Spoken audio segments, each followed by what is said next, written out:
Beneath the walls of Alexandria, an epic battle will be held. Hey, how's it going, guys? My name is Jackie Fish, and welcome back to another Total War Rome 2 online battle. Today, we are back with another 4 vs 4, and my god, are you guys in for a treat.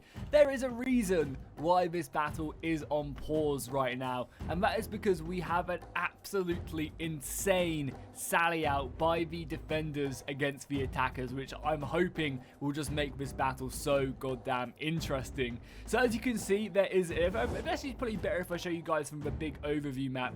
As you can see, everything in red here is a sally out from the defenders. Ignore the siege equipment. I don't know why the siege equipment turns red when the attackers are using it. For some reason it is, but just bear in mind that I think only the attackers can use siege equipment, so all of these red icons, ignore that. But yes, look at this huge sally out. It is absolutely insane. I think this is going to really catch the attackers off guard, mainly because the attackers have also dispatched a pretty large and sizable force over on this right hand side. You've got a lot of the Germanian players, a few of the Gallic players, and the entire Roman army all over on this side. So that does mean that this kind of assault is basically a 2v1, 2v2. Like, we're going to be able to catch a lot of these players completely off guard.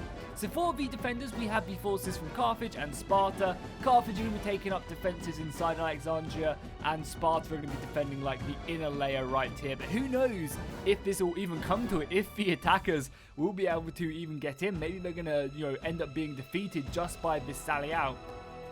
And then for the final 2 forces, we have this faction. I believe this faction is from the Raiding Pirate Coast DLC.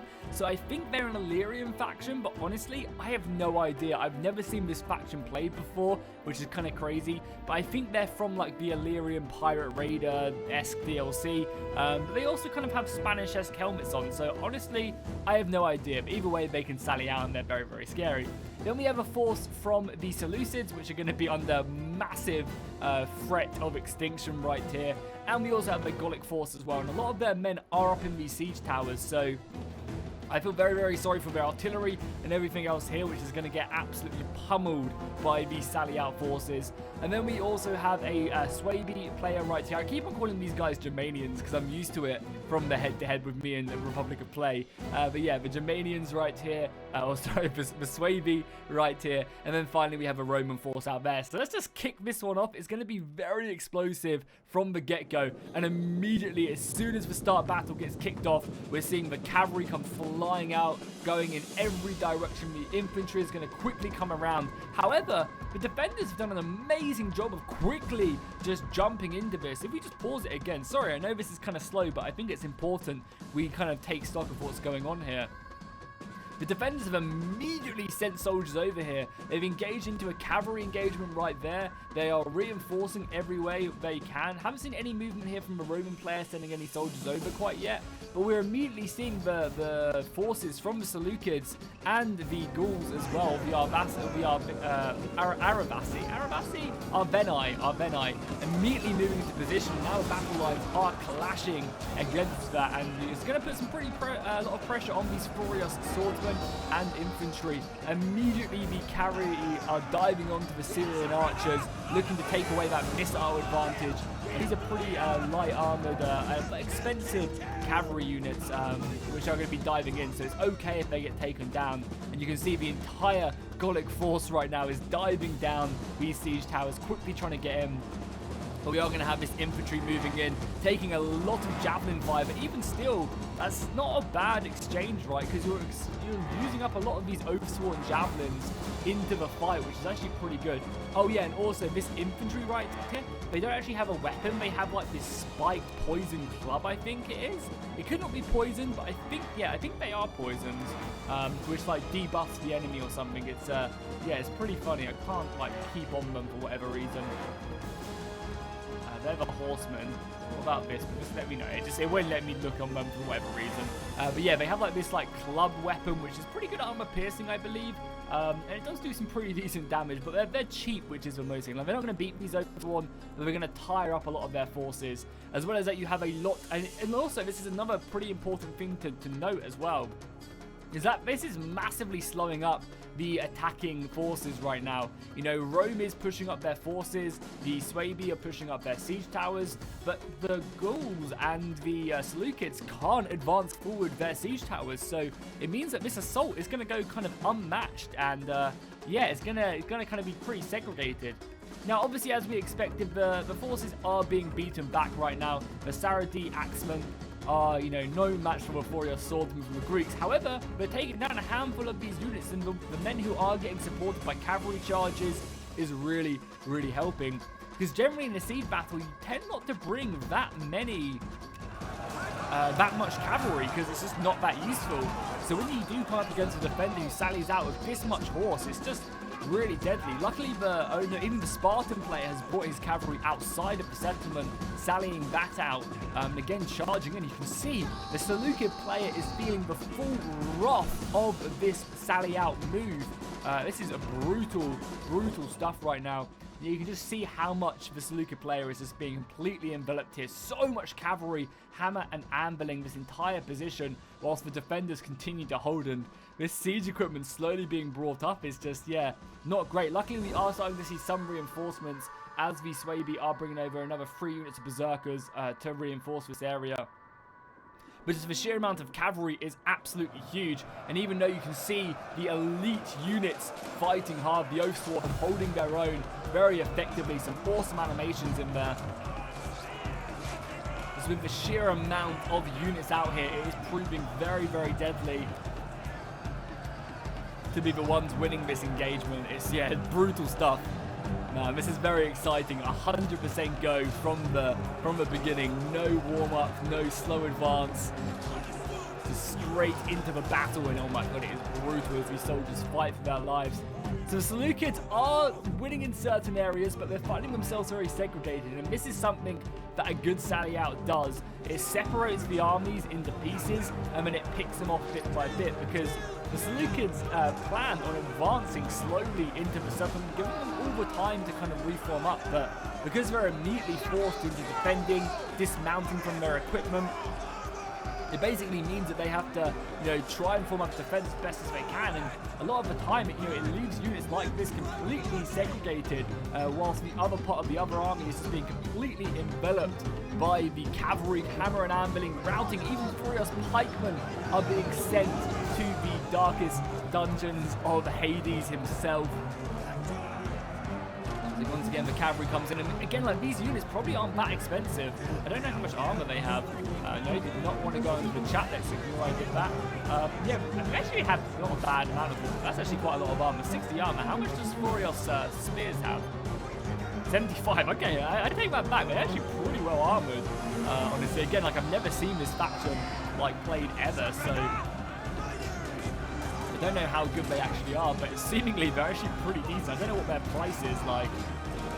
And he just punches away against the chainmail of the Vorios swordsman. Spartans are setting up for another defense, and here we go. The rest of the Suebi army has now arrived. The Agamemnon cavalry for the Seleucids are very low, going in for one last charge. It does seem like the Gauls from the Arverni got it right eventually, have completely dominated this area now, pushing back the sally out and repelling it as the reinforcements do turn up. And it seems like the sally outers have now formed up their defenses. The rest of their cavalry is going to look just to basically defend up here, and I wouldn't be surprised if we did see these guys fall back maybe inside of the city. The damage has been dealt, but has it been enough damage? That's the question, because they did deploy 2 of their entire forces outside of that, right? They deployed 2 armies, which could have been used to defend the city, and as we're seeing, the Carthaginians are really realizing that, hey, these guys maybe have not done enough damage, and they're going to retreat inside. The gate itself has now been breached. However, brave Spartan warriors are forming up. You can see that commander was just jumping, keeping himself nice and fresh and warm, ready for whatever comes through that gate. The Romans are advancing up now in a brutal fashion. I mean, it's always scary seeing the legionaries advance, and I imagine they'll be going up through them siege towers, through that breach in the wall made by the artillery, and anything else that does find them. We've got some auxiliaries up here. I always love when players bring auxiliaries in these legionary past Marion reformed armies, because it's always great to see them kind of used. So I don't know, honestly, I don't know if this sally out has been worth it, like point-wise. I mean, at the end of the day, it looks really cool and it's very exciting when players do stuff like this. It makes sieges very interesting. So who cares if it was worth it? But I honestly don't know. I would say probably yes, just for the sheer like disorganization you would throw throughout the attackers. Maybe you know, point-wise, it wasn't completely worth it. But you've managed to kill the Seleucids, obviously. So it was like 2 players sallied out. You killed the Seleucids, you've done a lot of damage to the Gauls, you've blown up their assault, you've taken away all their artillery on this side. And yeah, I don't know. And you've also like harassed the Germanian player, the Suebi player, a lot as well. So maybe it was worth it. Now the defenses can just hold firm, especially if you can get like this back inside of the city, which I think is exactly what they're doing now, realizing that it's probably not worth going after anything else now as the Roman player has brought over his cavalry to keep that nice and safe. So yeah, I think that was probably definitely worth it, for the cool factor and for everything else. So Romans have advanced into the city now, however, they're going to leave themselves in a pretty precarious spot. The auxiliaries are going in first, obviously just to pave the way. I don't know if the auxiliaries are equipped with javelins, but either way, they've been pushed up first here to just basically secure the ground so that when the legionaries enter, they're not on their heavy missile fire or anything like that. Obviously, we do have a pretty nice position here from the Greek archers. However, they are being hammered, I think, by some of the auxiliary Syrian archers that are just taking them down, covering this entrance point. And also, look at that, like a mountable building. Don't see many of them in Rome 2, you really don't. So we are actually getting a unit of Libyan infantry, I think, going to be sent forward to try and deal with these auxiliaries. Again, hitting these auxiliary infantry before the Romans push up is probably not a bad idea. Obviously, you don't really want to send hoplites to do the dirty job, but these Libyan infantry, good melee attack, good armor, they could definitely, you know, start fighting. However, the legionaries are going to see that and immediately start to advance forward. So maybe we'll end up seeing these guys fall back. Or maybe not, but yeah, they're going to fall back. We're going to get some javelins off and push back. But actually, I would maybe keep these Libyan infantry out here because these legionaries are immediately going to throw all their pila into these 4 clumped up units of Spartan hoplites. And that's going to be painful. That's going to be very, very painful when they all unleash hell on these guys. So maybe leaving the Libyans out there wouldn't have been a bad idea because they could have absorbed a decent amount of that pila. The fighting on the walls is also kicked off pretty heavily, and it seems like the Suebi have managed to secure these walls, paving the way for any reinforcements if archers or anything else like that want to come up. Oh my god, the Romans are not throwing their pila? Oh my god, I don't know, maybe they've already threw their pila, but I can't imagine that what? They're just going to get stuck in, which I think is a huge undersight by the Roman player. I mean, maybe he already used his javelins, that's probably the case. But yeah, not on these Spartan hoplites, which is exactly what you want to do it on. Now you can see fighting, kicking off. Spartan helmets glisten in the sun. Beautiful stuff. Yeah, I mean, look at this. They're still dealing, I think, with some cavalry back here, which has now just been taken care of. And they're just abandoning their equipment. Literally, they are like, no way, Jose, are we sticking back here? And they're just going to push through. I don't know if this is necessarily the smartest thing, because by the time they get over there, they're going to be pretty tired, and they could have just pushed up the siege equipment. You're now providing the defenders with a pretty easy defense now, because you're only really putting pressure on here. However, the Romans are going to cut through the Spartans pretty effectively, and you could make a pretty good breach point right there. But it's only going to obviously, you know, encourage the defenders to fall back more and more and just continue to hold these choke points. But keep in mind, they do still own these nice positions here with the siege towers. And there is also, four more siege towers that can be brought up as well if they choose to. So this wall can get completely overrun pretty quickly. And you also have the Syrian archers as well, hammering away, just trying to kill as many of these Greek archers as possible. There we go, more mercenary Cretan archers being brought in, and they'll be a good foe. We get a raise the banners being, or actually, sorry, loyalty. So I think Julius Caesar? Is this Caesar's ability? It just says General's Bodyguard. So maybe it's just, I think you get that loyalty bonus from Julius Caesar or from his DLC. Which I always think is pretty cool, to have like specific stuff to name generals. I don't know if we can actually bring name generals in Rome to actually. Probably can't, which is a bit of a shame, right? It'd be cool if you did have like, you know, all these awesome name generals fighting all their special kind of styles. Maybe some would be better for morale, some would be better for, you know, melee attack. But I guess we're getting into arena territory right there. You can see the fighting is fierce as the Romans clash against the iron shield wall of the Spartans. But the attackers are funneling into this one choke point, which is obviously going to be pretty useful with all these Syrian archers are pushed very far up as well. I assume to try and hit the Cretan archers, but that's very risky. And right now you are getting some of the naked warriors diving in, so these guys are very vulnerable to missile fire. But if you can get these naked boys into combat, oh boy, they do a lot of damage. They are finding their way through this gap in the hoplite wall, which is really effective. Even though they've been stopped by the Libyan infantry, they can now start hitting away at the Spartan hoplites from the side of the phalanx, which creates so many more casualties. So this Gallic reinforcement is great, and yeah, they're going to be going all out to try and break this position right now. And if they can find a break, then oh baby, will that be deadly. I also really hope that they do commit more men up these ladders as well. Even though the Spartans have broken them, on the wall a unit was running around and I think they managed to catch them.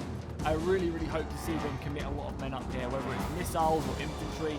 I think if you're going to just choose to try and break through one choke point, it's going to be much more efficient to commit on these walls as well, because it opens up the choke points. Right? The defenders are going to have to defend 4 different exits, maybe even 5. Maybe even 6 or 7. You know, if you can man these walls, get your archers up on the walls, you end up spreading the attackers very thin.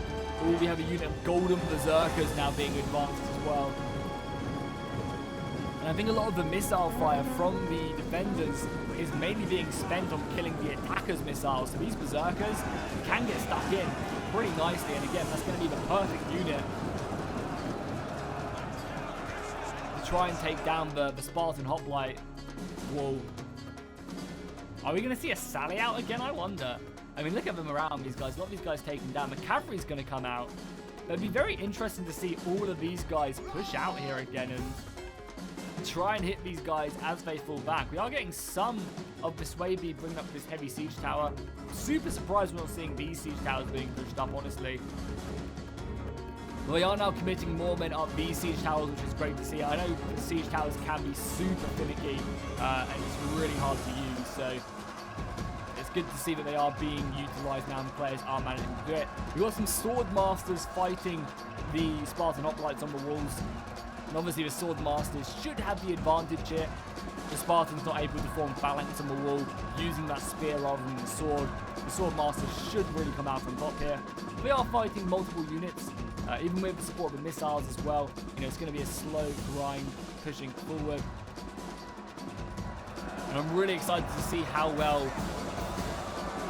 the Berserkers and Naked Warriors really do. But for the most part, the Armored Legionaries are just falling to these Spartans. I mean, the Spartans don't have a ton of kills, but they're wearing down the Roman battle line. And sometimes that can just be more than enough. Is just tire them out until they break. Kind of what the phalanx is designed to do, and you obviously have so much missile fire as well coming in. Javelins, archers. That's also repelling the enemy line. Is that a unit breaking right there? No, just falling back. And the crazy thing is as well is that the players just have plenty more reinforcements to then commit in more men, because the players are deciding just to attack from basically one part of the wall. The defenders, as we're seeing, can just bring more and more men back into the settlement to defend this one point, and the attackers end up running out of steam.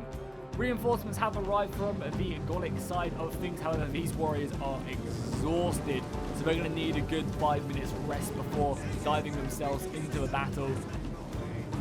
Definitely a breather for sure. They had nothing but stinking bread for 5. Damn, I messed up that quote, but still. We ain't going no further until we've had a breather. There you go, perfect right there. The Swabia are going to continue to push up some more Berserkers, and this is really the unit that will be doing damage. The problem is the Legionaries are kind of in the way. But I guess it's not the end of the world, because the thing is, the Legionaries will tire out the Spartan Hoplite.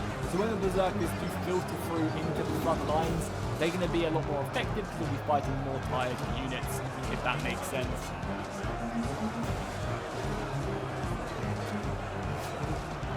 And the Legionaries do still do some decent damage. It's just, yeah, they're not going to be able to cut through a Spartan Hoplite right away. And the missiles are, you know, focusing a little bit down onto the Berserkers as more and more men do come through.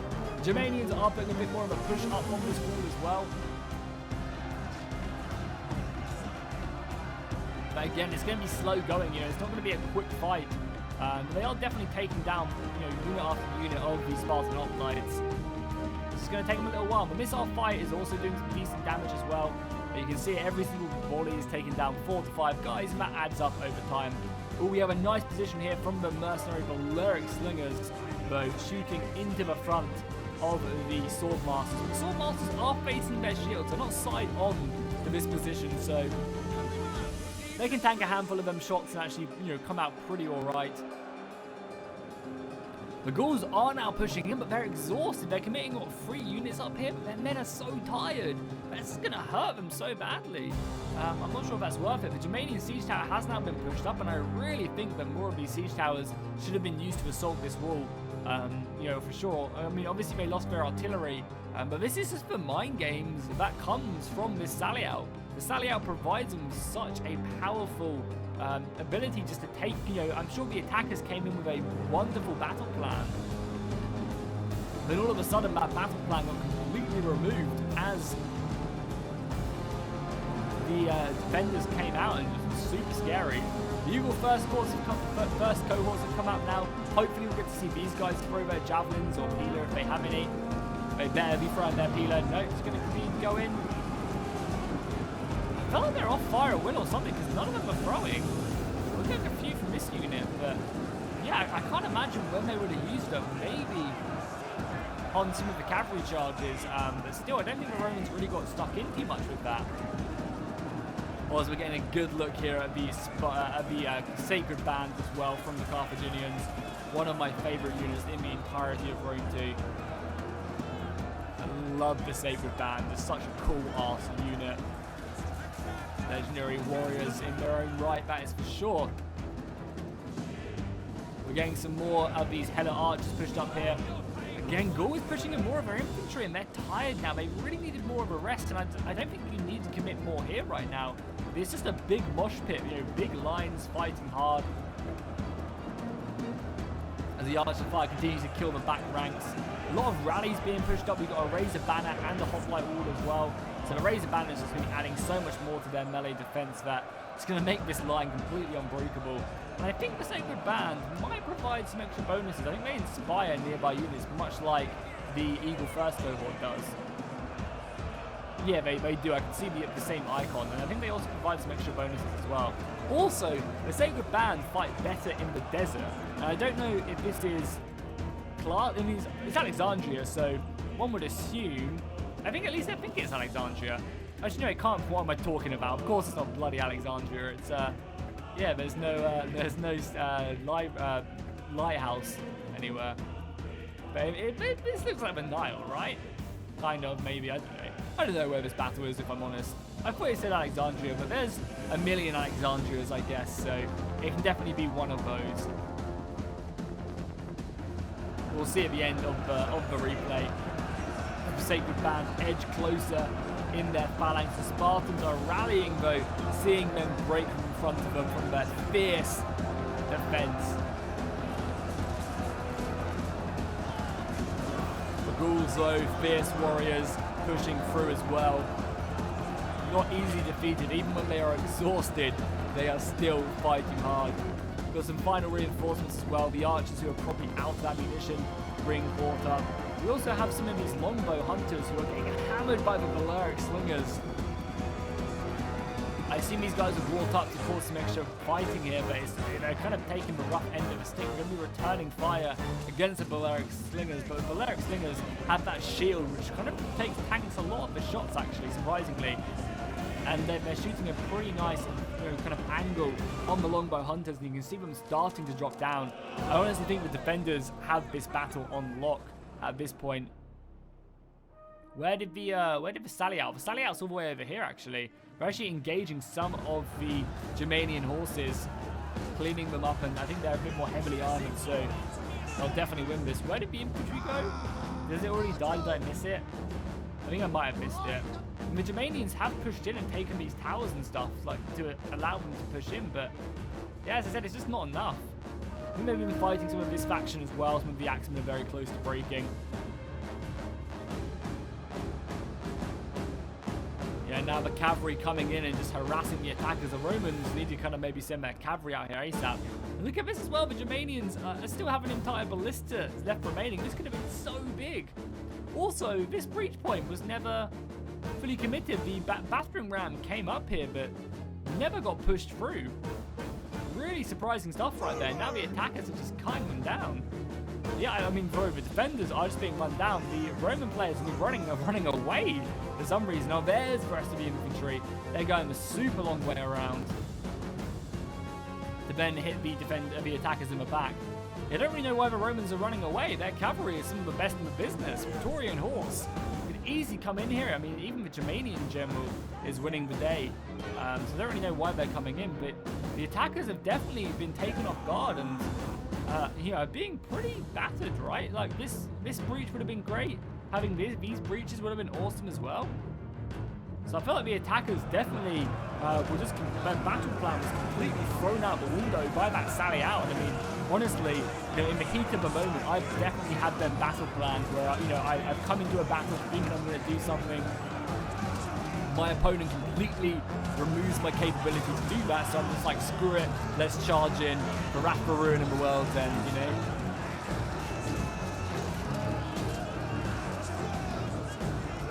And now the Carthaginians are bringing up pikemen as well, which is going to be very deadly because they're so well protected by the front line. Yeah, and this mosh pit of hoplites is just almost impregnable. And that's why you generally need to try your best to outflank them where you can. Because as you can see, like, if you imagine if they were coming through both of these alleyways right now, both of these streets, and you had to also defend this, and you also had to defend the walls, the attackers would not be able to, the defenders would not be able to commit as much as they have here at all. So that would end up leading them to, you know, having to draw men away, and that would open up breach points. So, you know, if you can keep a constant attack from multiple sides, you eventually create very, very thin attacking and defending positions.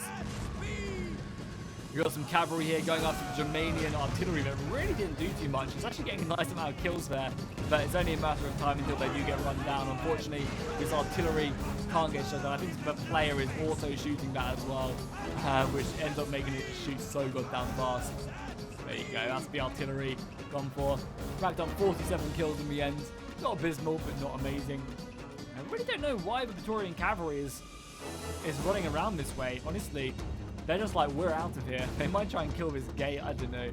It seems like the attackers have kind of like realized that their hope is folly and there's nothing much more that they can really do. The Libyan infantry going in there. Finally, they're throwing their peanut. This should have been the first thing they did. As soon as the auxiliary moved in to hold the line, get them first two Peters in, because not only does it like do casualties, it reduces their HP so they're more likely to die to a hit, and it also roughens up their defenses. It kind of breaks up the shield wall, allowing soldiers to get more into the phalanx and breaking up the formation. Because something a lot of people maybe don't realize is that formation does really matter. It's like a front line means that only one or two guys can attack a character. But if you break up that formation and you get 3 or 4 guys surrounding one soldier, they obviously die a lot quicker because you have so many more attacks coming in from all the different characters. So actually breaking up the formation is actually really, really important. And now I think we're seeing the last stand as the Carthaginian pikes pour in and lead the charge forward against the enemy. And he says that you know, defenders never win, eh? Or is it attackers never win? It says defenders never win. Who's to say that? And now the cavalry is just going to pour inside of the settlement. You know, they've done their job. That sally out was brutal. Not only did they demolish the mines and the hearts of the attackers, they also completely ruined their battle plan. I mean, that Seleucid player had probably one of the shortest battles of Rome 2, but one of the shortest 4v4 experiences probably ever experienced, as he got ganged up on so quickly. Again, it's quite hard to kind of counter that, you know, like, you want to spread your assault, like I was saying, you know, they had a perfect assault going, right? The two factions right here, the Arverni and the Seleucids would have attacked this wall, whilst the Germanians attacked this wall, and the Romans and some of the Germanians and the Arverni also attacked the back wall, and you kind of spread the attackers so thin, but that sally out just came out of nowhere and completely disrupted their plans. I'm assuming they felt like they didn't have enough to push on this wall, so they decided just to group up with one big assault and try and cut your way through. But against hoplites, that's just generally not going to be the case. And now you have infantry blocking off a retreat. This is a complete envelopment. You have some noble spears here holding. There is nowhere to run. The Romans and the Suebi are completely enveloped. Mass rout soon to be occurring. Even the Eagle first cohort is going down. Has the Eagle already been taken? I can't see it being held up, so one can only assume the first cohort has lost its Eagle. The Legion will be disgraced. Now the rest of the Carthaginians pouring in, surrounding, killing the Roman general, or taken in prisoner. And that's going to be GG, I think. So, an absolutely amazing play right there by the... Oh, don't see this. An absolutely amazing play by... We're playing double speed. I don't know why it gets so laggy when you go on double or triple speed. Absolutely amazing play by the attackers. Always very interesting to see stuff like that. It definitely spices up siege battles every so often to have a very deadly sally out or a cool scenario with reinforcements or, you know, certain battle plans and stuff, basically just to make, you know, the battles feel more unique and interesting. And then sally outs always do it. So great engagement right there. You can see a lot of these soldiers going down. And now the Roman Praetorian cavalry. It should have just carried them running, really. They got stuck in and yeah, stayed around for a bit too long, unfortunately. And we're going to see the rest of the Romans going down.